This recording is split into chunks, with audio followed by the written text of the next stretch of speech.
Praise God. ದೇವರ ನಮ್ಮನ್ನು ಆಶೀರ್ವದಿಸಲಿ. ಯೇಸು ಕ್ರಿಸ್ತನ ಹೆಸರಿನಲ್ಲಿ ನಿಮಗೆ ಶುಭಾಶಯಗಳು. ದೇವರ ನಾಮಕ್ಕೆ ಮಹಿಮೆ ಉಂಟಾಗಲಿ. ನಮ್ಮ ಇಂದಿನ ಸಂದೇಶದ ಶೀರ್ಷಿಕೆ, ನೀವು ನಿರುತ್ಸಾಹಗೊಂಡಿದ್ದೀರಾ.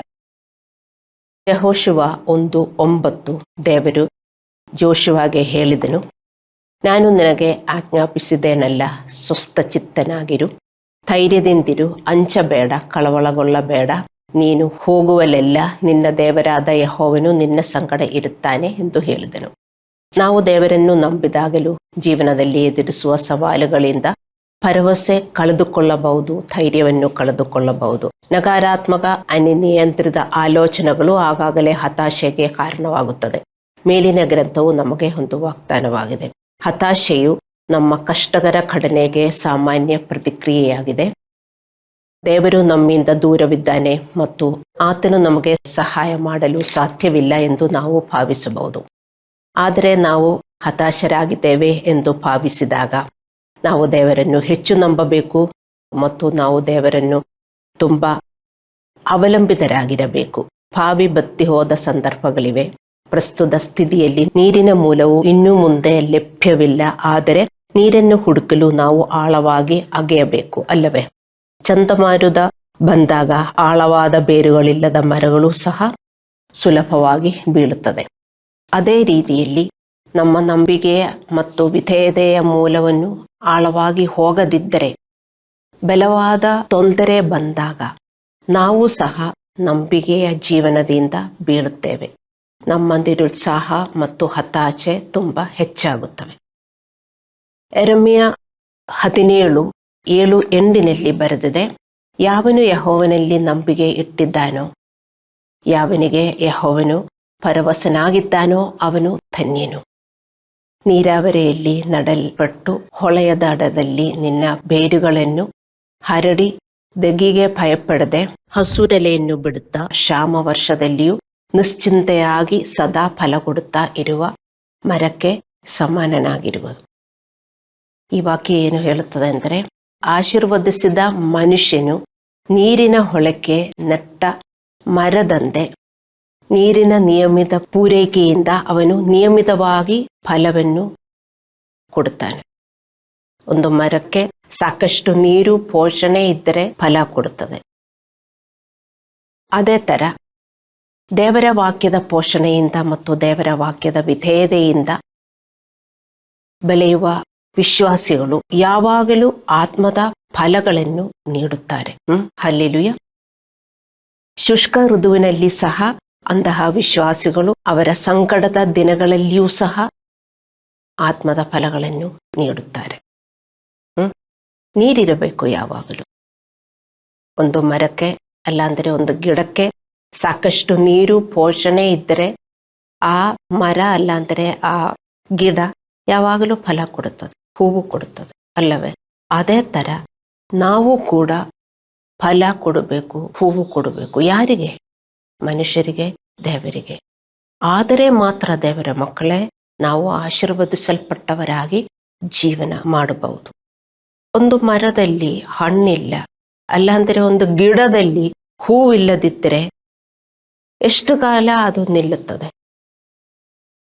ನಮಗೆ ಖುಷಿ ಅನಿಸುತ್ತದ? ಏನು ಪ್ರಯೋಜನನೇ ಇಲ್ಲ. ಆ ಮರದಿಂದ ಅಲ್ಲಾಂದರೆ ಆ ಗಿಡದಿಂದ ಏನು ಪ್ರಯೋಜನ ಇಲ್ಲ. ಆ ಮರಕ್ಕೂ ಪ್ರಯೋಜನವಿಲ್ಲ, ಮನುಷ್ಯರಿಗೂ ಪ್ರಯೋಜನವಿಲ್ಲ.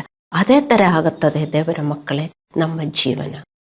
ನಾವು ಫಲ ಕೊಡುವವರಾಗಿ ಜೀವನ ಮಾಡಲಿಲ್ಲದಿದ್ದರೆ ನಮಗೂ ಏನು ಪ್ರಯೋಜನವಿಲ್ಲ, ಅಲ್ಲವೇ? ನಮ್ಮ ಕುಟುಂಬಗಳಿಗೂ ಏನು ಪ್ರಯೋಜನವಿಲ್ಲ, ಚರ್ಚಿಗೂ ಏನು ಪ್ರಯೋಜನ ಇಲ್ಲ, ದೇವರಿಗೂ ಏನು ಪ್ರಯೋಜನವಿಲ್ಲ, ದೇವರ ರಾಜ್ಯಕ್ಕೂ ಏನು ಪ್ರಯೋಜನ ಇಲ್ಲ, ಅಲ್ಲವೇ? ಅರ್ಥ ಮಾಡಿಕೊಳ್ಳಿ. ಈ ವಾಕ್ಯ ನೀವು ಓದಬೇಕು. ಯೆರೆಮೀಯ 17:7-8. ಜ್ಞಾನೋಕ್ತಿಗಳು 13:14 ಹೇಳುತ್ತದೆ, ಮರಣದ ಪಾಶಗಳಿಂದ ತಪ್ಪಿಸಿಕೊಳ್ಳುವುದಕ್ಕೆ ಜ್ಞಾನವಂತರ ಕಟ್ಟಳೆಯು ಜೀವದ ಬುಕ್ಕೆಯಾಗಿದೆ. ಜ್ಞಾನಿಯ ಬೋಧನೆಯು, ಜ್ಞಾನವಂತರ ಕಟ್ಟಳೆಯು ಎಂದರೆ ದೇವರ ಕಾನೂನಿನ ಬೋಧನೆಯನ್ನು ಕಲಿಸುವವರು. ಅವರ ಬೋಧನೆಯು ಜೀವದ ಬುಗ್ಗೆಯಾಗಿದೆ. ಹಲ್ಲೆಲೂಯ. ದೇವರ ಕಾನೂನಿನ ಬೋಧನೆಯನ್ನು ನಮಗೆ ಸಿಗಬೇಕು. ಆ ಬೋಧನೆಯನ್ನು ನಮಗೆ ಯಾವಾಗಲೂ ಉಂಟಾಗಬೇಕು. ಆದರೆ ಮಾತ್ರ ನಾವೇನು ಮಾಡಬೇಕು ಅಂತ ಅರ್ಥವಾಗುತ್ತದೆ ಅಲ್ಲವೇ? ನೀವು ಬೈಬಲ್ ಓದಲಿಲ್ಲದಿದ್ದರೆ, ದೇವರ ಕಾನೂನಿನ ಬೋಧನೆಯನ್ನು ಕೇಳಿಸ್ಕೊಳ್ಳಲಿಲ್ಲದಿದ್ದರೆ ದೇವರ ಕಾನೂನೇನು, ದೇವರ ಬೋಧನೆ ಏನು ಅದು ನಮಗೆ ಅರ್ಥವಾಗುತ್ತದ? ಇಲ್ಲ. ಅದಕ್ಕೆ ನೀವು ಚರ್ಚಲ್ಲಿ ಬರುವುದು ಅಂತ ನೀವು ಅರ್ಥ ಮಾಡಿಕೋಬೇಕು. ಬರೀ ಕೇಳಿಸ್ಕೊಂಡು ಹೋಗುವುದಕ್ಕಲ್ಲ, ನಮ್ಮಲ್ಲಿ ಫಲ ಉಂಟಾಗಬೇಕು. ನಾವು ಪಾಲಿಸಬೇಕು. ನೋಡಿ, ಮರಣದ ಪಾಶಗಳಿಂದ ತಪ್ಪಿಸಿಕೊಳ್ಳುವುದಕ್ಕೆ ಜ್ಞಾನವಂತರ ಕಟ್ಟಳೆಯು ಜೀವದ ಬೊಕ್ಕೆಯಾಗಿದೆ. ರಾಷ್ಟ್ರಗಳು ಏಕೆ ಸದಾಚಾರ ನಿಯಮಗಳನ್ನು ಹೊಂದಿವೆ? ಈ ರಾಷ್ಟ್ರಕ್ಕೆ ನಿಯಮ ಇದೆ, ಇಲ್ಲವೇ? ಹೆಲ್ಮೆಟ್ ಇಲ್ಲದೆ ನಿಮಗೆ ಸ್ಕೂಟರ್ ಓಡಿಸೋಕ್ಕಾಗಲ್ಲ. ಜನ ಓಡಿಸ್ತಾರೆ, ಅದು ಬೇರೆ ವಿಷಯ. ಲೈಸೆನ್ಸ್ ಇಲ್ಲದೆ ನಿಮಗೆ ಸ್ಕೂಟ್ರು ಅಲ್ಲಾಂದ್ರೆ ಕಾರ್ ಓಡಿಸೋಕ್ಕಾಗಲ್ಲ, ಜನ ಓಡಿಸ್ತಾರೆ, ಅದು ಬೇರೆ ವಿಷಯ. ಅಲ್ಲವೇ? ಮತ್ತೆ ಹಿಡಿದರೆ ಏನಾಗುತ್ತದೆ ನಿಮಗೆ ಗೊತ್ತು. ಅದು ಕಾನೂನು ನೀವು ಪಾಲಿಸಬೇಕು, ನಾವೆಲ್ಲರೂ ಪಾಲಿಸಬೇಕು ರಾಷ್ಟ್ರದ ಕಾನೂನು. ಅದೇ ತರ ಶಾಲೆಗಳು, ಕಾರ್ಖಾನೆಗಳು ಮತ್ತು ಮಿಲಿಟರಿಗಳು ಏಕೆ ನಿಯಮವನ್ನು ಮತ್ತು ನಿಬಂಧನೆಗಳನ್ನು ಮತ್ತು ಎಚ್ಚರಿಕೆಗಳನ್ನು ಹೊಂದಿವೆ? ಅಪಾಯ ಮತ್ತು ಸಾವಿನಿಂದ ಜನರನ್ನು ರಕ್ಷಿಸಲು, ಅಲ್ಲವೇ? ಅದೇ ತರ ವಿಶ್ವಾಸಿಗಳು ದೇವರ ನಿಯಮವನ್ನು ಪಾಲಿಸಲು ಏಕೆ ಹಿಂಜರಿಯುತ್ತಾರೆ? ದೇವರ ನಿಯಮವನ್ನು ಏನು ಎಂದು ಅರ್ಥವಾಗುವುದಕ್ಕೆ, ಅರ್ಥ ಮಾಡಿಸಿಕೊಳ್ಳುವುದಕ್ಕೆ ಯಾಕೆ ವಿಶ್ವಾಸಿಗಳು ಹಿಂಜರಿಯುತ್ತಾರೆ? ಹಲ್ಲೆಲೂಯ. ಧರ್ಮೋಪದೇಶ ಕಾಂಡ ಪುಸ್ತಕದಲ್ಲಿ 28ನೇ ಅಧ್ಯಾಯ ನಾವು ಓದಿದರೆ, ಅದು ಫುಲ್ ಚಾಪ್ಟರ್ ನೀವು ಓದಬೇಕು. ಅದರಲ್ಲಿ ಹೀಗೆ ಬರೆದಿದೆ, ದೇವರ ಎಲ್ಲ ಆಜ್ಞೆಗಳನ್ನು ಪಾಲಿಸಿದರೆ ನಾವು ಆಶೀರ್ವದಿಸಲ್ಪಡುತ್ತೇವೆ ಮತ್ತು ನಾವು ಪಾಲಿಸದಿಲ್ಲದಿದ್ದರೆ ಶಾಪಗಳು ನಮ್ಮನ್ನು ಅನುಸರಿಸುತ್ತವೆ. ಬೈಬಲಲ್ಲಿ ಬರೆದಿದೆ, ದೇವರ ಎಲ್ಲಾ ಕಾನೂನುಗಳು ನಾವು ಅನುಸರಿಸಿದರೆ ನಾವು ಆಶೀರ್ವದಿಸಲ್ಪಟ್ಟವರಾಗಿ ಜೀವನ ಮಾಡುತ್ತೇವೆ ಅಂತ. ಇಲ್ಲದಿದ್ದರೆ ಅದು ನಮಗೆ ಆಪ್ಷನ್ ಅಲ್ಲ. ವಿಶ್ವಾಸಿಗಳಿಗೆ ಬೇಕಂದ್ರೆ ಪಾಲಿಸಿರಿ, ಇಲ್ಲಾಂದ್ರೆ ನಿಮ್ಮ ಜೀವನ ಮಾಡಲಿ ಅಲ್ಲ. ನಾವು ಪಾಲಿಸಲಿಲ್ಲದಿದ್ದರೆ ಶಾಪನು ನಮ್ಮನ್ನು ಹಿಂಬಾಲಿಸುತ್ತದೆ. ನೀವು ಆ ಚಾಪ್ಟರು, ಆ ಬುಕ್ಕು ಧರ್ಮೋಪದೇಶ ಕಾಂಡ 28ನೇ ಅಧ್ಯಾಯ ಇವತ್ತು ಹೋಗಿ ನೀವು ಓದಬೇಕು. ಆದರೆ ನಿಮಗೆ ಗೊತ್ತಾಗುತ್ತದೆ. ಜೀವನವು ಯಾರಿಗೂ ಸುಲಭವಾಗುವುದಿಲ್ಲ. ಯಾರಿಗೂ ಈ ಲೋಕದಲ್ಲಿ ಯಾರಿಗೂ ಸುಲಭವಾಗುವುದಿಲ್ಲ. ನೀವು ತಿಳ್ಕೋಬಾರದು ನಮಗೂ ಮಾತ್ರ ಈ ಲೋಕದಲ್ಲಿ ಕಷ್ಟ ಇದೆ ಅಂತ. ಎಲ್ಲರಿಗೂ ಕಷ್ಟ ಇದೆ. ಆದರೆ ನೀವು ದೇವರಿಗೆ ಸಲ್ಲಿಸಿದರೆ ಅವನು ನಿಮ್ಮನ್ನು ಬಲಪಡಿಸುತ್ತಾನೆ ಮತ್ತು ನಮ್ಮ ಸಮಸ್ಯೆಗಳಿಗೆ ಪರಿಹಾರಗಳನ್ನು ಪಡೆಯುತ್ತೇವೆ. ಅದಕ್ಕೆ ನಾವು ದೇವರ ಹತ್ರ ಬಂದಿರುವುದು. ದೇವರಿಗೆ ಸಲ್ಲಿಸುವುದು ಎಂದರೆ ಆತನಿಗೆ ವಿಧೇಯರಾಗಲು ಮತ್ತು ಬದುಕಲು, ದೇವರ ಅಧಿಕಾರಕ್ಕೆ ನಮ್ಮನ್ನು ಮನಪೂರ್ವಕವಾಗಿ ಒಪ್ಪಿಸುವುದು. ನಮಗೆ ಬೇಡ, ಈ ನಮ್ಮ ದೇಹಕ್ಕೆ ದೇವರ ನಿಯಮಗಳೆಲ್ಲ ಪಾಲಿಸೋದಕ್ಕೆ ಅನಿಸೋದಿಲ್ಲ. ಆದರೆ ನಾವು ನಮ್ಮನ್ನು ಒಪ್ಪಿಸಬೇಕು, ನಾವು ನಮ್ಮನ್ನು ಸಲ್ಲಿಸಬೇಕು. ನಮಗೆ ದೇವರ ಭಯ ಉಂಟಾಗಬೇಕು. ನಾನು ಹೇಳಿದಿಲ್ಲ, ಈ ಲೋಕದಲ್ಲಿ ರಾಷ್ಟ್ರದಲ್ಲಿ ಕಾನೂನಿದೆ, ಆದರೂ ಎಷ್ಟು ಜನ ಕಾನೂನು ಲಂಘಿಸಿ ಜೀವನ ಮಾಡುತ್ತಾ ಇದ್ದಾರೆ ಅಲ್ಲವೇ? ಅವರಿಗೆ ಗೊತ್ತು ಇದು ಕಾನೂನು. ಇಲ್ಲಿ ಪೊಲೀಸ್ ಇದ್ದರೆ ಅವರು ಬೇರೆ ಕಡೆ, ಹೆಲ್ಮೆಟ್ ಇಲ್ಲದಿದ್ದರೆ, ಲೈಸೆನ್ಸ್ ಇಲ್ಲದಿದ್ದರೆ ಬೇರೆ ದಾರಿಯಲ್ಲಿ ಹೋಗ್ಬಿಡ್ತಾರೆ. ಅದೇ ತರ ನೀವು ವಿಶ್ವಾಸ ಜೀವನ ಮಾಡಿದರೆ, ಅದೇ ತರ ವಿಶ್ವಾಸ ಜೀವನ ಮಾಡಕ್ಕಾಗೋದಿಲ್ಲ. ದೇವರೆಲ್ಲಿ ಇದ್ರೂ ನೋಡುತ್ತಾರೆ. ಆ ದಾರಿಯಲ್ಲಿ ಹೋಗಿದರೆ ದೇವರಿಲ್ಲ, ಈ ದಾರಿಯಲ್ಲಿ ಹೋಗಿದರೆ ಮಾತ್ರ ದೇವರಿದೆ ಅಂತ ನಿಮ್ಗೆ ಹೇಳಕ್ಕಾಗಲ್ಲ. ನಾವು ಯಾವುದೇ ದಾರಿಯಲ್ಲಿ ಹೋಗಿದರೂ ದೇವರು ನೋಡುತ್ತಾ ಇದ್ದಾರೆ. ಸೊ ದೇವರನ್ನು ಸಲ್ಲಿಸಿ ನಾವು ಜೀವನ ಮಾಡಿದರೆ ನಮಗೆ ಒಳ್ಳೆ ಜೀವನ, ಆಶೀರ್ವದಿಸಲ್ಪಟ್ಟ ಜೀವನ ಈ ಲೋಕದಲ್ಲಿ ಜೀವಿಸಬಹುದು. ಅದಕ್ಕೆ ನಾವು ನಮ್ಮನ್ನು ಮನಪೂರ್ವಕವಾಗಿ ನಾವು ಒಪ್ಪಿಸಬೇಕು. ನಮ್ಮಲ್ಲಿ ನಮ್ರತೆ ಬೆಳೆಸಲು ನಮ್ಮನ್ನು ತಗ್ಗಿಸಿಕೊಳ್ಳಬೇಕು. ಹಲ್ಲೆಲೂಯ. ನಮಗೆ ಅನಿಸೋದಿಲ್ಲ. ಮತ್ತೆ ದೇವರ ಭಯದಿಂದ ನಾವು ಜೀವನ ಮಾಡಬೇಕು. ಮನುಷ್ಯರ ಭಯವಿಲ್ಲದೆ ಜೀವನ ಮಾಡ್ತಾರೆ. ಅದೇ ತರ ನಾವು ದೇವರ ಹತ್ರ ಬಂದ ಮೇಲೆ ದೇವರ ಭಯವಿಲ್ಲದೆ ದೇವರ ಮಕ್ಕಳೇ ನಾವು ಜೀವಿಸುವುದಕ್ಕೆ ಹೋಗಬಾರದು. ಹಲ್ಲೆಲೂಯ. ಜ್ಞಾನೋಕ್ತಿಗಳು 13:12 ಹೇಳುತ್ತದೆ, ತಡವಾದ ನಿರೀಕ್ಷೆ ಹೃದಯವನ್ನು ಅಸ್ವಸ್ಥತೆ ಮಾಡುತ್ತದೆ, ಆಶೆಯು ಸಫಲವಾದರೆ ಅದು ಜೀವಕರವಾದ ವೃಕ್ಷವು. ತಡವಾದ ನಿರೀಕ್ಷೆ ಎಂದರೆ ಮುಂದೂಡಲ್ಪಟ್ಟ ಭರವಸೆ ದೀರ್ಘಾವಧಿಯ ನಮ್ಮ ಈಡೇರದ ನಿರೀಕ್ಷೆಗಳನ್ನು ಸೂಚಿಸುತ್ತದೆ. ವಿಳಂಬವಾದ ಭರವಸೆಯು ನಮ್ಮನ್ನು ಭಾವನಾತ್ಮಕ ಅಥವಾ ಆಧ್ಯಾತ್ಮಿಕ ನಿರುತ್ಸಾಹಕ್ಕೆ ಕಾರಣವಾಗಬಹುದು. ಅದು ನಮ್ಮ ಹೃದಯವನ್ನು ಅಸ್ವಸ್ಥಗೊಳಿಸುತ್ತದೆ. ದೇವರ ಹತ್ರ ನಾವು ಬಂದಿದ್ದೇವೆ. ದೇವರ ಪ್ರೋಮಿಸಸ್, ಭರವಸೆಗಳು ಎಲ್ಲ ನಮಗೆ ಚೆನ್ನಾಗಿ ಗೊತ್ತು. ಆದರೆ ದೇವರ ನಿಯಮಗಳು ಅಷ್ಟು ಸ್ಪಷ್ಟವಾಗಿ ಗೊತ್ತಿಲ್ಲ. ಭರವಸೆಗಳೆಲ್ಲ ಚೆನ್ನಾಗಿ ಗೊತ್ತು ಅಲ್ಲವೇ? ಆದರೆ ದೇವರ ಕಾನೂನುಗಳ ಅಷ್ಟು ತಿಳುವಳಿಕೆ ಇಲ್ಲ, ಅಷ್ಟು ಪರಿಚಯ ಇಲ್ಲ. ಪಾಸ್ಟರ್ ಹೇಳಿಕೊಟ್ಟರು ಒಂದು ಕಿವಿಯಿಂದ ಕೇಳಿಸ್ಕೊಂಡು ಅದೆಲ್ಲ ಹಂಗೆ ಹಾರಿ ಹೋಗುತ್ತದೆ. ಅಲ್ಲವೇ? ಮತ್ತೆ ನಿರುತ್ಸಾಹರಾಗಿ ದೇವರ ಮಕ್ಕಳೇ, ನಮ್ಮ ವಿಶ್ವಾಸ ಜೀವನ ನಾವು ಜೀವಿಸಬೇಕಾಗುತ್ತದೆ. ಹಲ್ಲೆಲೂಯ. ನಮ್ಮ ಪರಿಸ್ಥಿತಿಗಳು ಮತ್ತು ಜನರನ್ನು ಬದಲಾಯಿಸಲು ನಮಗೆ ಸಾಧ್ಯವಾಗದಿದ್ದಾಗ ದೇವರು ಇನ್ನೂ ಏಕೆ ಇದೆಲ್ಲ ಅನುಮತಿಸಿದ್ದಾನೆ ಎಂದು ನಾವು ತ್ವರಿತವಾಗಿ ಪ್ರಶ್ನಿಸುತ್ತೇವೆ, ಅಲ್ಲವೇ? ಆದರೆ ನಾವು ಅನುಭವಿಸುವ ಎಲ್ಲದಕ್ಕೂ ದೇವರ ಮಕ್ಕಳೇ, ದೇವರಿಗೆ ಒಂದು ಉದ್ದೇಶ ಇದೆ. ಈ ಪುಸ್ತಕದಲ್ಲಿ ಬರೆದಿದೆ. ಇದೇ ನಮ್ಮ ಕಾನೂನು. ಈಗ ನಾವು ಜೀವನ ಮಾಡಬೇಕಾದ ಒಂದು ಕಾನೂನಿದೆ, ಅದು ಬೈಬಲು. ಅದನ್ ಪ್ರಕಾರ ನಾವು ಜೀವನ ಮಾಡಲಿಲ್ಲದಿದ್ದರೆ ದೇವರ ಭರವಸೆ ಯಾವುದು ಸಿಗೋದಿಲ್ಲ ಅಂತ ನೀವಿವತ್ತು ಹೋಗಿ ಧರ್ಮೋಪದೇಶ ಕಾಂಡ 28ನೇ ಚಾಪ್ಟರ್ ಓದಿದರೆ ನಮಗೆ ಅರ್ಥವಾಗುತ್ತದೆ. ಸೊ ತುಂಬಾ ಪ್ರೋಮಿಸಸ್ಸು ನಮಗೆ ತಡವಾಗುತ್ತದೆ ಮತ್ತು ಭರವಸೆ ಇಲ್ಲದೆ ನಾವು ಜೀವನ ಮಾಡುತ್ತೇವೆ. ಆದರೆ ನಾವು ಅರ್ಥ ಮಾಡ್ಕೋಬೇಕು, ದೇವರು ನಮ್ಮ ದುಃಖ ಎಲ್ಲ ನೋಡಿಕೊಂಡು, ನಮ್ಮ ಕಷ್ಟ ಎಲ್ಲ ನೋಡಿಕೊಂಡು ಸ್ವರ್ಗದಲ್ಲಿ ಇದ್ದು ದೇವರು ನಗುತ್ತಾ ಇಲ್ಲ. ಹೌದಾ? ದೇವರು ನಗುತ್ತಾ ಇದ್ದಾರ ನಮ್ಮ ಕಷ್ಟ ನೋಡಿ? ಎಂದಿಗೂ ಇಲ್ಲ ದೇವರ ಮಕ್ಕಳೇ. ಎಲ್ಲದಕ್ಕೂ ದೇವರಿಗೆ ಒಂದು ಉದ್ದೇಶವಿದೆ. ದೇವರನ್ನು ಹುಡುಕಬೇಕು. ನಾವು ದೇವರ ಕೈಯನ್ನು ಹುಡುಕ್ತೇವೆ. ದೇವರೇ, ಯಾಕೆ ನಾನು ಹಿಂಗೆ ಹಾದು ಹೋಗ್ತಾ ಇದ್ದೀನಿ? ನಾನೇನು ಮಾಡಬೇಕು? ನನ್ನ ಫ್ಯಾಮಿಲಿ ಏನು ಮಾಡಬೇಕು ಅಂತ ನೀವು ಕೇಳ್ಕೊಳ್ಳಬೇಕು ದೇವರಿಗೆ. ದೇವರಿಗೆ ಎಲ್ಲದಕ್ಕೂ ಒಂದು ಉದ್ದೇಶವಿದೆ, ನೀವು ಅರ್ಥ ಮಾಡಿಕೊಳ್ಬೇಕು. ಹಲ್ಲೆಲೂಯ.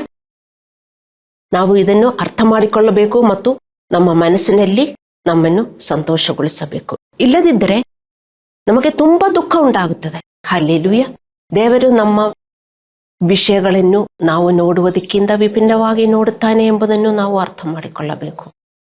ಆದ್ದರಿಂದ ನಮ್ಮ ಆಶೀರ್ವಾದಗಳನ್ನು ತಡೆಹಿಡಿಯಲು ದೇವರು ಯಾವಾಗಲೂ ಒಳ್ಳೆಯ ಕಾರಣವನ್ನು ಹೊಂದಿದ್ದಾರೆ. ದೇವರ ಭರವಸೆಗಳೆಲ್ಲ ಎಸ್ ಅಂಡ್ ಏಮೆನ್, ಹೌದು ಮತ್ತೆ ಏಮೆನ್. ಆದರೆ ನಾವೆಷ್ಟೇ ಪ್ರಾರ್ಥಿಸಿದರೂ ಅದು ಕಾಣುತ್ತಾ ಇಲ್ಲ. ದೇವರು ಹಾಗೆ ತಡೆ ಮಾಡಿ ಇಡುವುದಿಲ್ಲ. ಕಾರಣ ಇದೆ, ಕಾರಣ ಹುಡುಕಿರಿ. ಅದಕ್ಕೆ ದೇವರನ್ನು ಹುಡುಕೋದು ಅಂತ ಹೇಳುವುದು. ದೇವರ ಕೈಯನ್ನು ಯಾವಾಗಲೂ ನಾವು ಹುಡುಕ್ತಾ ಇದ್ದೇವೆ. ಯಾವಾಗ ದೇವರು ನನಗೆ ಕೊಡುತ್ತಾರೆ ಹಂಗೆ ದೇವರು ಕೊಡುವುದಿಲ್ಲ. ನಾವು ದೇವರ ಕಾರಣವನ್ನು ಹುಡುಕಬೇಕು ಮತ್ತು ಅದನ್ನು ಕಂಡುಹಿಡಿಯಬೇಕು. ದೇವರು ಹೇಳುವುದನ್ನು ನಾವು ಪಾಲಿಸಬೇಕು. ಆಗ ಮಾತ್ರ ನಾವು ನಮ್ಮ ವಿಮೋಚನೆಯನ್ನು ನೋಡಬಹುದು. ದೇವರು ಮೊದಲು ನಮ್ಮ ರೂಪಾಂತರ ಮತ್ತು ನಮ್ಮ ನಮ್ರತೆಯನ್ನು ಬಯಸುತ್ತಾನೆ. ನಮ್ಮ ರೂಪಾಂತರ ಮತ್ತು ನಮ್ರತೆ. ದೇವರ ವಾಕ್ಯಕ್ಕೆ ನಮ್ರರಾಗಿರಬೇಕು. ನಮ್ರತೆಯಲ್ಲಿ ನಾವು ಬೆಳೆಯಬೇಕು. ನಾವು ರೂಪಾಂತರಗೊಂಡು ಜೀವನ ಮಾಡಬೇಕು ಪ್ರತಿದಿನ. ಹಲ್ಲೆಲೂಯ. ಮತ್ತು ನಾವದು ನಮ್ಮಲ್ಲಿ ಬೆಳೆಯಲು ಕಾಳಜಿ ವಹಿಸಲಿಲ್ಲದಿದ್ದರೆ ನಮ್ಮ ಸಮಸ್ಯೆಗಳು ಮತ್ತು ಮುಂದುವರಿಯುತ್ತದೆ. ದೇವರು ನಮ್ಮಿಂದ ದೈನಂದಿನ ನಮ್ರತೆ ಮತ್ತು ರೂಪಾಂತರವನ್ನು ಬಯಸುತ್ತಾರೆ. ಪ್ರತಿ ಬಾರಿ ನಾವು ಪಾಪದಲ್ಲಿ ಬಿತ್ತು, ಗೊತ್ತಿದ್ದರೂ ನಾವು ಪಾಪ ಮಾಡಿ ಪಾಪದಲ್ಲಿ ಬಿತ್ತು, ಕೆಲವರು ದೇವರೇ ಕ್ಷಮಿಸು ಎಂದು ಹೇಳುತ್ತಾರೆ, ಕೆಲವರು ಅದು ಹೇಳಿರುವುದಿಲ್ಲ. ಆದರೆ ನಮ್ಮ ಬಿಡುಗಡೆ ಉಂಟಾಗುತ್ತದ? ನಾವು ನಿರೀಕ್ಷಿಸುವ ಭರವಸೆಗಳು ನಮಗೆ ಬರ್ತದ? ದೇವರ ಮಕ್ಕಳೇ, ಅರ್ಥ ಮಾಡಿಕೊಳ್ಳಿ, ಬರುವುದಿಲ್ಲ. ಹಲ್ಲೆಲೂಯ. ನಮ್ಮಲ್ಲಿ ರೂಪಾಂತರ ಉಂಟಾಗಬೇಕು. ನಮ್ರತೆಯಲ್ಲಿ ನಾವು ಬೆಳೆಯಬೇಕು. ನೀವು ನಿರೀಕ್ಷಿಸುತ್ತಿರುವ ಅಥವಾ ಪ್ರಾರ್ಥಿಸುವ ಕೆಲವು ವಿಷಯಗಳನ್ನು ನಿಮಗೆ ಒಳ್ಳೆಯದಲ್ಲದಿರಬಹುದು. ದೇವರು ಅವುಗಳನ್ನು ನಿಮಗಾಗಿ ನಿಲ್ಲಿಸುತ್ತಾರೆ. ನೀವು ಪ್ರಾರ್ಥಿಸಿದರೂ ಸಹ ಅದು ನಿಮಗೆ ಸಿಗುವುದಿಲ್ಲ. ಕೆಲವೊಂದು ನಾವು ಅನ್ಕೊಳ್ಳುತ್ತೇವೆ, ಹೌದು ಅದು ನಾನು ಪ್ರಾರ್ಥಿಸಿದರೆ ಅದು ಒಳ್ಳೆಯದು ನನಗೆ ಸಿಗುತ್ತದೆ ಅಂತ. ಆದರೆ ನಾವು ಎಷ್ಟೇ ಪ್ರಾರ್ಥಿಸಿದರೂ ಅದು ನಮಗೆ ಒಳ್ಳೆಯದಿಲ್ಲದಿದ್ದರೆ ಅದು ದೇವರು ತಡೆ ಮಾಡ್ತಾರೆ. ದೇವರೇನು ತಡೆ ಮಾಡಿದರೋ ಅದಕ್ಕೆ ಹಿಂದೆ ನೀವು ಹೋಗಬಾರದು. ಹಲ್ಲೆಲೂಯ. ನಮ್ಮಲ್ಲಿ ಕೆಲವರು ನಮ್ಮ ಸಮಸ್ಯೆಗಳನ್ನು ಯಾರು ಅರ್ಥ ಮಾಡಿಕೊಳ್ಳದ ರೀತಿಯಲ್ಲಿ ಅನುಭವಿಸಿದ್ದಾರೆ. ನಿಮ್ಮ ಸಮಸ್ಯೆಗಳಿಂದಾಗಿ ನಿಮ್ಮ ಹೃದಯವು ಬಹಳಷ್ಟು ದಾಳಿಗೊಳಗಾಗಿದೆ. ಆದರೆ ಈ ಸತ್ಯವನ್ನು ತಿಳಿದುಕೊಳ್ಳಿ, ದೇವರೆಂದಿಗೂ ನಿಮ್ಮನ್ನು ಬಿಟ್ಟಿಲ್ಲ, ದೇವರೆಂದಿಗೂ ಕೈ ಬಿಡಲಿಲ್ಲ. ನಾವೆಷ್ಟೇ ಕಷ್ಟದಲ್ಲಿ ಹೋಗಿದ್ದರು ನಾವು ತಿಳ್ಕೊಳ್ಳುತ್ತೇವೆ ದೇವರು ನಮ್ಮನ್ನು ಬಿಟ್ಟಿದ್ದಾರೆ, ಕೈ ಬಿಟ್ಟಿದ್ದಾರೆ ಅಂತ. ಇಲ್ಲ ಎಂದು ನಾವು ಅರ್ಥ ಮಾಡಿಕೋಬೇಕು. ನಮಗೆಷ್ಟು ಸಮಸ್ಯೆ ಕೆಟ್ಟದಾಗಿದ್ದರು ನಾವು ದೇವರಿಂದ ದೂರ ಹೋಗಬಾರದು, ದೇವರ ಹತ್ತಿರ ಬರಬೇಕು. ಹೇಗೆ ನಾವು ದೇವರಿಂದ ದೂರ ಹೋಗುವುದು? ಗೊಣಗಾಡಿ, ದುಃಖದಲ್ಲಿ ಇದ್ದು, ಆತಂಕದಲ್ಲಿ ಇದ್ದು, ಭಯಪಟ್ಟು ಇದ್ದರೆ ನಾವು ದೇವರಿಂದ ದೂರ ಹೋಗ್ತೇವೆ ಅಂತ ಅರ್ಥ. ಆದರೆ ಏನೇ ಸಂಭವಿಸಿದ್ರು ದೇವರೇ ಸ್ತೋತ್ರ ಅಂತ ಹೇಳಿ, ದೇವರೇ ನಾನು ಏನು ಮಾಡಬೇಕು? ಅದಕ್ಕೆ ತುಂಬಾ ಕಷ್ಟ. ಆ ಸ್ಟ್ಯಾಂಡರ್ಡಿಗೆ ನಾವು ಬೆಳೆಯಬೇಕು. ನಾವು ಕಷ್ಟದಲ್ಲಿ ಹೋದಾಗ ಇದೆಲ್ಲ ಮಾಡುವುದಕ್ಕೆ ನಿಮಗೂ ಕಷ್ಟ, ನನಗೂ ಕಷ್ಟ. ಆದರೆ ಅದು ದೇವರ ಪ್ರಮಾಣ, ಅದು ದೇವರ ನಿಯಮಗಳು ಎಂದು ನಾವು ಅರ್ಥ ಮಾಡಿಕೊಂಡು ನಾವು ದೇವರ ಹತ್ರ ಬಂದರೆ ನಮಗೆ ಖಂಡಿತ ಬಿಡುಗಡೆ ಸಿಗುತ್ತದೆ ದೇವರ ಮಕ್ಕಳೇ. ಇಲ್ಲದಿದ್ದರೆ ನಾವು ಮತ್ತು ದೇವರಿಂದ ದೂರ ನಾವು ಹೋಗ್ತೇವೆ. ಯಾರಿಗೆ ಕೆಟ್ಟದಾಗುವುದು? ನಮಗೆ ಕೆಟ್ಟದಾಗುವುದು, ಬೇರೆ ಯಾರಿಗೂ ಅಲ್ಲ ಅಂತ ನಾವು ಅರ್ಥ ಮಾಡ್ಕೋಬೇಕು. ನಮಗೆ ಏನೇ ಕಷ್ಟ ಬಂದರೂ, ನಾವು ಎದುರಿಸುವ ಕಷ್ಟಗಳು ಏನೇ ಇರಲಿ, ನಾವು ಸದಾಚಾರ ಮಾಡುತ್ತಲೇ ಇರಬೇಕು. ಮತ್ತು ಪ್ರತಿ ಹೊಸ ಸಮಸ್ಯೆಗಳಿಗೆ ದೇವರು ನಮ್ಮಿಂದ ಆಳವಾದ ವಿಧೇಯತೆಯನ್ನು ನಿರೀಕ್ಷಿಸುತ್ತಾನೆ. ಆಳವಾದ ವಿಧೇಯತೆ, ಆಳವಾದ ವಿಧೇಯತೆ, ಆಳವಾದ ಬೇರು ಇರಬೇಕು. ಆಳವಾದ ವಿಧೇಯತೆ. ನಾವು ದಿನ ಹೋಗ್ತಾ ಹಳೆಯವರಾಗಿ ನಾವು ಜೀವನ ಮಾಡಬಾರದು. ಹೊಸಬರಾಗಿ ಹೊಸ ವಿಧೇಯತೆಯಲ್ಲಿ ಹೊಸಬರಾಗಿ ರೂಪಾಂತರ ಉಂಟಾಗಬೇಕು. ನಮ್ರತೆಯಲ್ಲಿ ನಾವು ಬೆಳೆದು ಮುಂದೆ ಹೋಗಿದರೆ ಮಾತ್ರ ದೇವರ ಮಕ್ಕಳೇ ನಮಗೆ ಖುಷಿ ಉಂಟಾಗುವುದು, ನಮಗೆ ಸಮಾಧಾನ ಉಂಟಾಗುವುದು, ನಮಗೆ ದೇವರ ಟೆಸ್ಟಿಮನೀಸು ಸಿಗುವುದು. ಇಲ್ಲದಿದ್ದರೆ ಎಲ್ಲರಿಗೂ ಜೀವನ ಕಷ್ಟವಾಗುತ್ತದೆ. ವಿಶ್ವಾಸಿಗಳು ಹಾಗೆಯೇ ಜೀವನ ಮಾಡಬಾರದು. ಆದರೆ ವಿಶ್ವಾಸಿಗಳಿಗೆ ಏನು ಟೆಸ್ಟಿಮನಿ ಇಲ್ಲ ಅಲ್ಲವೇ? ಈ ಲೋಕದ ನಂಬಿಕೆ ಇಲ್ಲವರ ತರ ಜೀವನ ಮಾಡುತ್ತಾರೆ. ಧರ್ಮೋಪದೇಶ ಕಾಂಡ 31:8 ನಮಗೆ ವಾಗ್ದಾನವಾಗಿದೆ. ಶೂರನಾಗಿ ಧೈರ್ಯದಿಂದಿರು, ಯೆಹೋವನು ತಾನೇ ನಿನ್ನ ಮುಂದುಗಡೆ ಹೋಗುವೆನು, ಆತನೇ ನಿನ್ನ ಸಂಗಡ ಇರುವೆನು, ನಿನ್ನನ್ನು ಅಪಜಯಕ್ಕೆ ಗುರಿಪಡಿಸುವುದೇ ಇಲ್ಲ, ಕೈ ಬಿಡುವುದಿಲ್ಲ, ಅಂಜಬೇಡ, ಧೈರ್ಯದಿಂದಿರು ಎಂದು ಹೇಳಿದನು. ನೋಡಿ, ಈ ವಾಕ್ಯಗಳೆಲ್ಲ ಎದಕ್ಕೆ? ಸುಮ್ಮನೆ ಒಂದ್ ಕಡೆ ಅದು ಬರೆದಿಟ್ಟು ನಾವು ಕಷ್ಟದಲ್ಲಿ ಇರುವುದಕ್ಕ ಅಲ್ಲ. ನಾವು ಕಷ್ಟದಲ್ಲಿ ಇರುವುದಕ್ಕೆ ದೇವರ ಭರವಸೆಯ ವಾಕ್ಯಗಳೆಲ್ಲ ನಾವು ಓದಬೇಕು. ಅದೇ ನಮ್ಮ ಆತ್ಮಕ್ಕೆ ಖುಷಿ ಕೊಡುವುದು. ಮತ್ತೆ ಅದೇ ಬರೀ ನಾವು ಅದು ಓದಿಬಿಟ್ಟು ನಮ್ಮ ದಾರಿಯಲ್ಲಿ ನಡೆಯೋದಕ್ಕಲ್ಲ. ನಾವೆಲ್ಲಿ ಬದಲಾಗಬೇಕು ಅಲ್ಲಿ ಬದಲಾಗಿ ನಾವು ಆಳವಾದ ವಿಧೇಯತೆಯಲ್ಲಿ ನಾವು ಬೇರೂರಿ ನಾವು ಜೀವನ ಮಾಡಬೇಕು. ನೋಡಿ ಏನು ದೇವರು ಹೇಳುತ್ತಾರೆ, ಶೂರನಾಗಿ ಧೈರ್ಯದಿಂದಿರು, ಯೆಹೋವನು ತಾನೇ ನಿನ್ನ ಮುಂದುಗಡೆ ಹೋಗುವೆನು, ಆತನೇ ನಿನ್ನ ಸಂಗಡ ಇರುವೆನು, ನಿನ್ನನ್ನು ಅಪಜಯಕ್ಕೆ ಗುರಿಪಡಿಸುವವನಲ್ಲ. ಅರ್ಥ ಮಾಡಿಕೊಳ್ಳಿ, ಅಪಜಯಕ್ಕೆ ಗುರಿಪಡಿಸುವುದೇ ಇಲ್ಲ, ಕೈ ಬಿಡುವುದಿಲ್ಲ, ಅಂಜಬೇಡ, ಧೈರ್ಯದಿಂದಿರು ಎಂದು ಹೇಳಿದರು. ಹಲ್ಲೆಲೂಯ. ಆದಾದ್ದರಿಂದ ದೇವರಲ್ಲಿ ನಮ್ಮ ವಿಶ್ವಾಸಗಳನ್ನು ನಾವು ಕಳೆದುಕೊಳ್ಳಬಾರದು. ನೀತಿಯನ್ನು ಮಾಡುತ್ತಾ ಇರಬೇಕು, ನಾವು ಪ್ರಾರ್ಥಿಸುತ್ತಾ ಇರಬೇಕು ಮತ್ತು ಫೆಲೋಶಿಪ್ ಅನ್ನು ಮಾಡುತ್ತಾ ಇರಬೇಕು. ಇದೇ ಮುಖ್ಯವಾದದ್ದು. ಯಾಕೆಂದರೆ ನಮಗೆ ಧೈರ್ಯ ಕಳೆದು ಹೋದಾಗ ನಮಗೆ ಇನ್ನೊಬ್ಬರು ಬೇಕು ನಮಗೆ ಧೈರ್ಯ ಕೊಡುವುದಕ್ಕೆ. ದೇವರಿದ್ದಾರೆ, ಹೋಲಿ ಸ್ಪಿರಿಟ್ ಇದ್ದಾರೆ, ಬೈಬಲ್ ಇದೆ, ಎಲ್ಲ ಇದ್ರು ಯಾರಾದರೂ ಬೇಕು ನಮಗೆ ಧೈರ್ಯ ಕೊಡುವುದಕ್ಕೆ. ನೀವು ಅದು ಮರೆಯಬಾರದು. ಒಬ್ಬರನ್ನೊಬ್ಬರು ನಾವು ಎನ್ಕರೇಜ್ ಮಾಡಬೇಕು. ಇದಕ್ಕೆ encouraging ministry is very important. ಒಬ್ಬರನ್ನೊಬ್ಬರು ನೀವು ಎನ್ಕರೇಜ್ ಮಾಡಬೇಕು ಅಂತ ಬೈಬಲಲ್ಲಿ ಬರೆದಿದೆ. ಬರೀ ಒಂಟಿಯಾಗಿ ನೀವು ಜೀವನ ಮಾಡಿದರೆ ನಿಮಗೆ ಇನ್ನೂ ಕಷ್ಟ ಜಾಸ್ತಿ ಆಗುತ್ತದೆ. ತುಂಬಾ ವಿಶ್ವಾಸಿಗಳು ನಮ್ಮ ಚರ್ಚಲ್ಲೂ ಯಾರನ್ನೂ ಮೀಟ್ ಮಾಡಲ್ಲ. ಒಂಟಿಯಾಗಿ ಜೀವನ ಮಾಡಿದರೆ ನಿಮಗೆ ತುಂಬಾ ಕಷ್ಟ ಉಂಟಾಗುತ್ತದೆ. ನಾನು ಇನ್ನೂ ನಿಮಗೆ ಹೇಳ್ತಾ ಇದ್ದೀನಿ, ನೀವು ಫೆಲೋಶಿಪ್ ಮಾಡಬೇಕು, ಯಾರಿಗಾದರೂ ಕರೆಯಬೇಕು, ಅಲ್ಲಾಂದ್ರೆ ಯಾರಿಗಾದರೂ ವಿಸಿಟ್ ಮಾಡಬೇಕು. ಆದರೆ ಮಾತ್ರ ನಮ್ಮ ಆತ್ಮಕ್ಕೆ ಏಳಿಗೆ ಉಂಟಾಗುವುದು. ಹಲ್ಲೆಲೂಯ. ಅದೆಲ್ಲ ದೇವರ ಕಾನೂನು, ನಮಗೆ ಅನಿಸುವುದಿಲ್ಲ. ಹಲ್ಲೆಲೂಯ. ನಮಗೆ ಇನ್ನೊಬ್ಬರನ್ನ ಕಂಡ್ರೆ ಆಗುವುದಿಲ್ಲ. ಅದೆಲ್ಲ ನೀವು ಬಿಡಬೇಕು. ನಮ್ಮಲ್ಲಿ ಬೆಳೆಯಬೇಕಾಗಿರುವುದು ಏನು? ಬರೀ ಪ್ರೀತಿ. ಪ್ರೀತಿ ನಮ್ಮಲ್ಲಿ ಬೆಳೆದರೆ ನಮಗೆ ಹಾಗೆ ಅನುಭವ ಉಂಟಾಗುವುದಿಲ್ಲ. ಹಾಗಾಗಿ ದೇವರು ತನ್ನ ಮಾತುಗಳು ಮತ್ತು ವಾಗ್ದಾನಗಳ ಆಧಾರದ ಮೇಲೆ ಉತ್ತರಿಸಲು ಅಥವಾ ಒದಗಿಸುವುದನ್ನು ವಿಳಂಬಗೊಳಿಸುತ್ತಾನೆ. ನಾವು ದೇವರಿಂದ ಪಡೆಯಲು ಸಮರ್ಥನೆಯ ಭರವಸೆಯನ್ನು ಹೊಂದಿದ್ದೇವೆ. ಕೀರ್ತನೆಗಳು 22ನಲ್ಲಿ ನಾವು ದಾವೀದು ಅವನ ದುಃಖದ ಸಮಯದಲ್ಲಿ ದೇವರಿಗೆ ಹತಾಶೆಯ ಕೂಗನ್ನು ನಾವು ಓದುತ್ತೇವೆ. ದಾವೀದನು ದೇವರ ದಾರಿಯಲ್ಲಿ ನಡೆಯುವ ವ್ಯಕ್ತಿ ಆಗಿದ್ದನು, ಆದರೂ ಕೂಡ ದಾವೀದಿಗೆ ಹೀಗೆ ಪ್ರಾರ್ಥಿಸಬೇಕಾಗಿತ್ತು. ಕೀರ್ತನೆಗಳು 22:1-2. ನನ್ನ ದೇವರೇ, ಯಾಕೆ ನನ್ನನ್ನು ಕೈಬಿಟ್ಟಿದ್ದಿ? ನೀನು ಯಾಕೆ ನನಗೆ ಸಹಾಯ ಮಾಡದೆಯೂ ನನ್ನ ಕೂಗನ್ನು ಕೇಳದೆಯೂ ದೂರವಾಗಿದ್ದಿ? ನನ್ನ ದೇವರೇ, ಹಗಲಿನಲ್ಲಿ ಮೊರೆಯಿಡುತ್ತೇನೆ, ಪ್ರತ್ಯುತ್ತರವೇ ಇಲ್ಲ. ഇരുಳಿನಲ್ಲಿಯೂ ನನಗೆ ಉಪಶಮನ ಇಲ್ಲ. ದಾವೀದನು ದೇವರ ಮಾರ್ಗದಲ್ಲಿ ನಡೆಯುವ ವ್ಯಕ್ತಿಯಾಗಿದ್ದನು. ನೀವು ಅರ್ಥ ಮಾಡಿಕೊಳ್ಳಬೇಕು. ಇನ್ನೂ ಅವನು ಹೀಗೆ ಪ್ರಾರ್ಥಿಸಬೇಕಾಗಿತ್ತು. ನಾವು ಕೂಡ ಅವನಂತೆ ಪ್ರಾರ್ಥಿಸಬೇಕು ನಮ್ಮ ಕಷ್ಟಗಳಲ್ಲಿ. ಕೆಲವೊಮ್ಮೆ ನಾವು ಏನು ಕಾಣುವುದಿಲ್ಲ, ಆವಾಗ ಎಲ್ಲ ನಮಗೆ ತುಂಬಾ ದುಃಖ ಉಂಟಾಗುತ್ತದೆ, ಭರವಸೆ ಎಲ್ಲ ಕಳೆದು ಹೋಗುತ್ತದೆ. ದೇವರು ನಮ್ಮನ್ನು ಕೈ ಬಿಟ್ಟಿದೆ ಎಂದು ನಾವು ತಿಳ್ಕೊಳ್ಳುತ್ತೇವೆ. ಆದರೆ ಅಲ್ಲ, ನಾವು ಈ ತರ ನಾವು ಪ್ರಾರ್ಥಿಸಬೇಕು ನಮ್ಮ ಹೃದಯದಿಂದ. ಹಲ್ಲೆಲೂಯ. ದೇವರು ಅಂತಿಮವಾಗಿ ದಾವೀದನ ಪ್ರಾರ್ಥನೆಗೆ ಉತ್ತರಿಸಿದನು ಎಂದು ಕೀರ್ತನೆಗಳು 22:19-21 ತೋರಿಸುತ್ತದೆ. ಸಮಸ್ಯೆಗಳು ಹೆಚ್ಚಾದಾಗ ನಾವು ಹತಾಶರಾಗಬಾರದು. ನಾವು ಹತಾಶರಾಗುತ್ತೇವೆ, ಆದರೆ ಆ ಹತಾಶೆಯಲ್ಲಿ ನಾವು ಜೀವನ ಮಾಡಬಾರದು.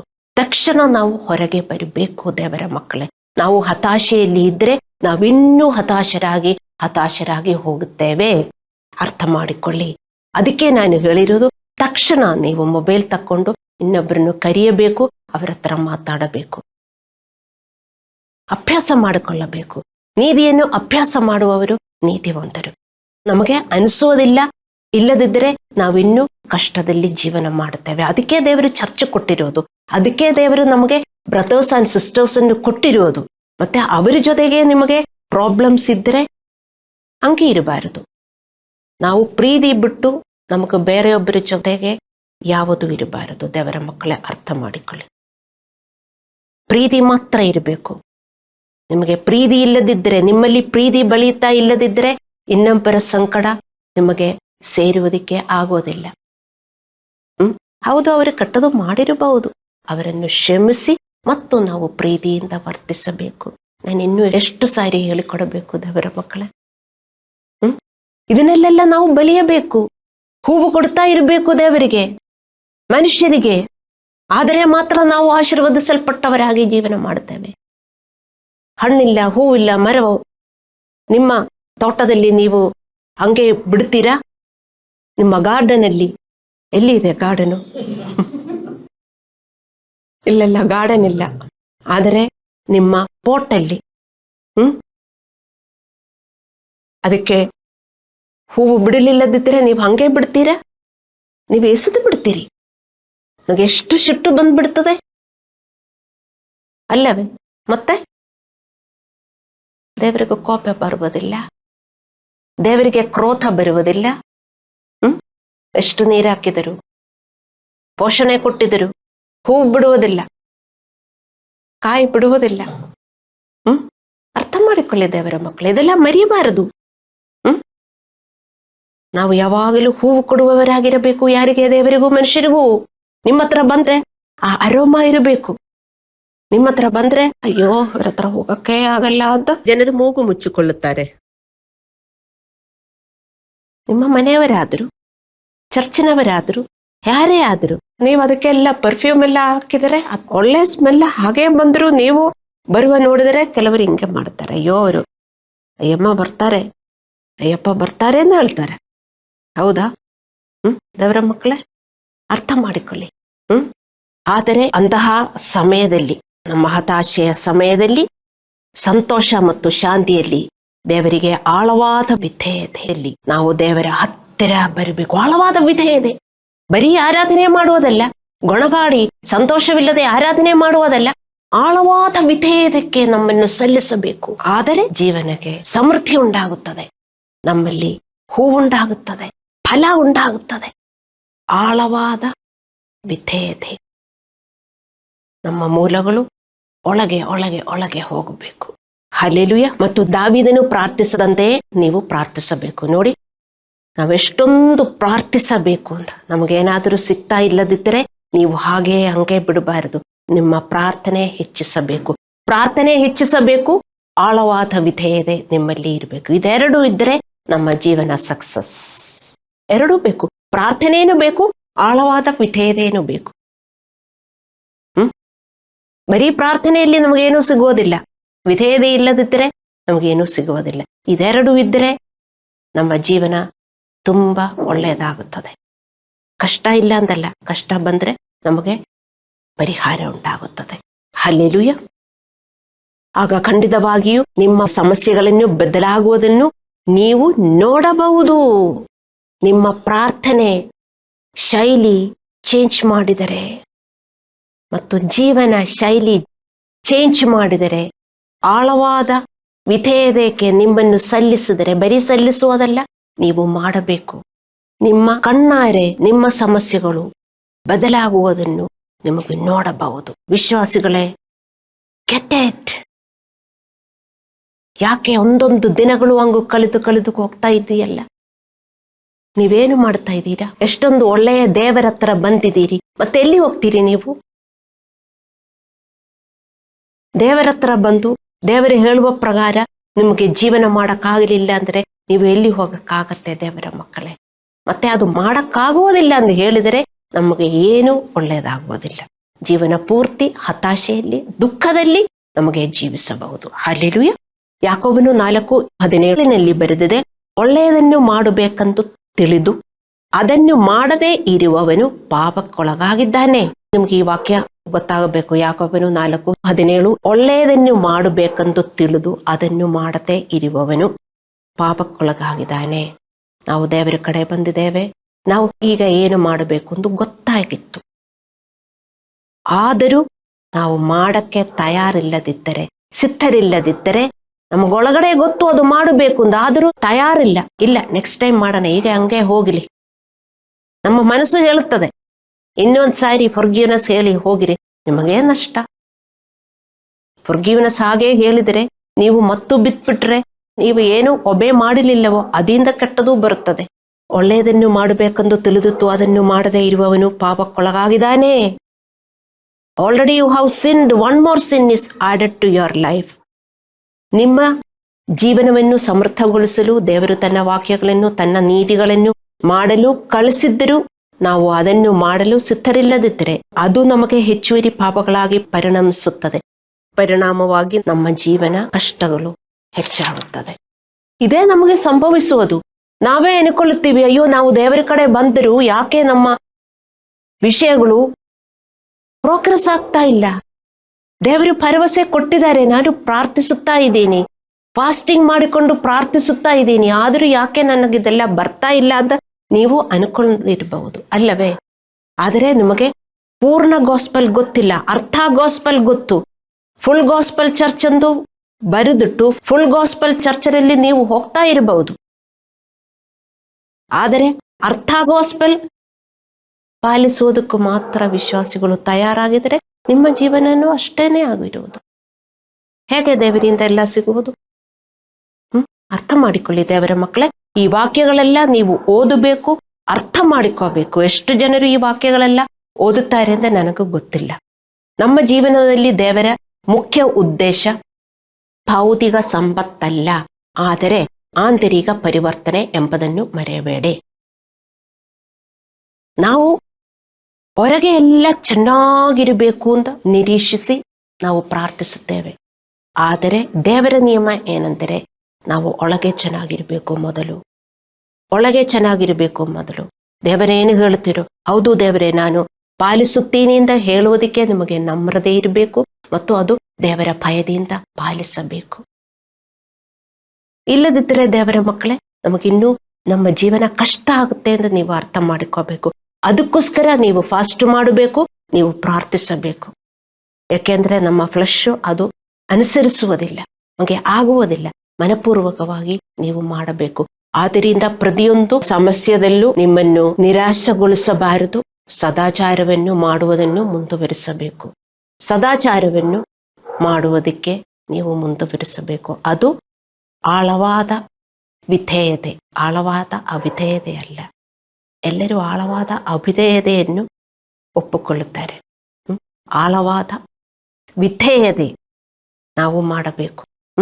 ಪಾಸ್ಟರ್ಸ್ ಯಾಕೆ ಇದಕ್ಕೆ ಹೇಳಿಕೊಡುವುದು? ನಿಮ್ಮ ಜೀವನ ಬದಲಾವಣೆ ಆಗುವುದಕ್ಕೆ. ದೇವರು ಯಾಕೆ ನಮ್ಮ ಜೀವನದಲ್ಲಿ ಬಂದಿರುವುದು? ನಮ್ಮ ಜೀವನ ಬದಲಾವಣೆ ಆಗುವುದಕ್ಕೆ ಅಲ್ಲವೇ? ಇಲ್ಲದಿದ್ದರೆ ನಮಗೆ ಇದಕ್ಕೆ ಬೇಕು ದೇವರು. ನಾವು ಈ ಹೊಸ ಜೀವನ ಯಾಕೆ ಒಪ್ಪಿಕೊಂಡಿದ್ದೇವೆ? ಹೊಸ ಜೀವನ ನಾವು ಒಪ್ಪಿಕೊಂಡಿದ್ದರೆ ನಾವು ಹೊಸಬರಾಗಿ ಜೀವನ ಮಾಡಬೇಕು. ಹೊಸ ಜೀವನ ಒಪ್ಪಿಕೊಂಡಿದ್ದರೆ ಬರೀ ಹೊಸ ಆಶೀರ್ವಾದಗಳನ್ನು ಮಾತ್ರ ನಾವು ನಿರೀಕ್ಷಿಸಿದರೆ,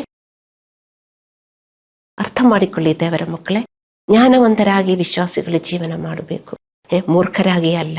ಹಲ್ಲೆಲೂಯ. ದಾವೀದನು ಪ್ರಾರ್ಥಿಸಿದಂತೆಯೇ ನಾವು ಪ್ರಾರ್ಥಿಸಬೇಕು. ಕೆಲವೊಮ್ಮೆ ನಾವು ದೇವರ ದಾರಿಯಲ್ಲಿ ನಡೆದರೂ ನಮಗೆ ಕಷ್ಟ ಬರ್ತದೆ, ನಮಗೆ ಗೊತ್ತಿಲ್ಲ ಯಾಕೆ ಕಷ್ಟ ಬರ್ತದೆ ಅಂತ. ಆದರೂ ನಾವು ನಿರಾಶೆಗೊಂಡಿರಬಾರದು. ನಾವು 10 ಪ್ರಾರ್ಥನೆ ಮಾಡಬೇಕು.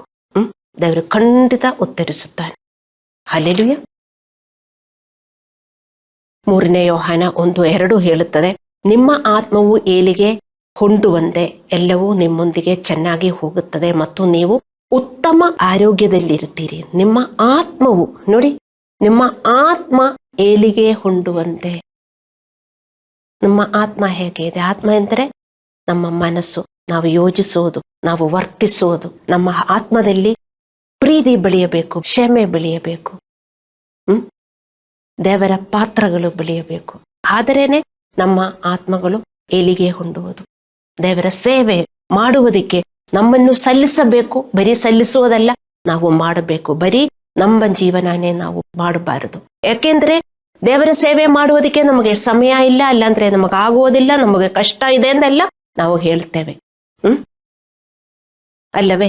ನಮ್ಮ ಆತ್ಮವು ಏಳಿಗೆ ಹೊಂದಬೇಕು, ಪ್ರಗತಿಯನ್ನು ಹೊಂದಬೇಕು. ಆ ಯೋಚನೆಯಿಂದೆಲ್ಲ ನಾವು ದೇವರ ವಾಕ್ಯದ ಪ್ರಕಾರ ಯೋಚಿಸಬೇಕು. ಇಲ್ಲ, ನಾನು ದೇವರಿಗೆ ಸೇವೆ ಮಾಡಬೇಕು, ನಾನು ದೇವರ ವಚನ ಪ್ರಕಾರ, ವಾಕ್ಯದ ಪ್ರಕಾರ ಜೀವನ ಮಾಡಬೇಕು, ನನ್ನಿಂದ ಆತ್ಮದ ಫಲಗಳು ಉಂಟಾಗಬೇಕು. ಹಾಗೆಯೇ ನೀವು ಯೋಚಿಸಿ ಹಾಗೆಯೇ ವರ್ತಿಸಿದರೆ ನಮ್ಮ ಆತ್ಮಗಳು ಏಳಿಗೆ ಹೊಂದುತ್ತದೆ. ನೋಡಿ, ಈ ವಾಕ್ಯ ಹೇಳುತ್ತದೆ, ನಿಮ್ಮ ಆತ್ಮವು ಏಳಿಗೆ ಹೊಂದುವಂತೆ ಎಲ್ಲವೂ ನಿಮ್ಮೊಂದಿಗೆ ಚೆನ್ನಾಗಿ ಹೋಗುತ್ತದೆ ದೇವರ ಮಕ್ಕಳೇ, ಮತ್ತು ನಿಮಗೆ ಉತ್ತಮ ಆರೋಗ್ಯವನ್ನು ಸಿಗುತ್ತದೆ. ಆದರೆ ನಿಮ್ಮ ಆತ್ಮಗಳು ನೀವು ತುಂಬಾ ಕಠಿಣಗೊಳಿಸಿ ಹಳೆ ತರ ಜೀವನ ಮಾಡಿದರೆ ನಮಗೆಲ್ಲ ತುಂಬಾ ಕಷ್ಟ ಉಂಟಾಗುತ್ತದೆ ದೇವರ ಮಕ್ಕಳೇ. ಜೀವನದಲ್ಲಿ ನಾವು ನಿರಾಶೆಗೊಂಡು ದುರ್ಬಲರಾಗಿ ನಾವು ಜೀವನ ಮಾಡುತ್ತೇವೆ. ಹಾಗೆಯೇ ನಾವು ಜೀವನ ಮಾಡಬಾರದು. ನಾವು ನಮ್ಮ ಆತ್ಮವು ದಿನದಿಂದ ದಿನಕ್ಕೆ ಏಳಿಗೆಯಾಗುತ್ತದೆ ಎಂದು ನಾವು ಖಚಿತಪಡಿಸಿಕೊಳ್ಳಬೇಕು. My soul is progressing. I am giving fruit to God and people. You should make it sure that I am useful to God and to people. ಆದರೆ ನಿಮ್ಮ ಜೀವನ ಏಳಿಗೆ ಹೊಳ್ಳುತ್ತದೆ. ದೇವರ ಮಕ್ಕಳೇ, ವರ್ಕ್ ಮಾಡಿ ಜೀವನ ಉದ್ಧಾರಗೊಳಿಸಬೇಕು. ನಾವು ಕಣ್ಣುಗಳನ್ನು ಮುಚ್ಚಿ ಪ್ರಾರ್ಥನೆ ಮಾಡೋಣ.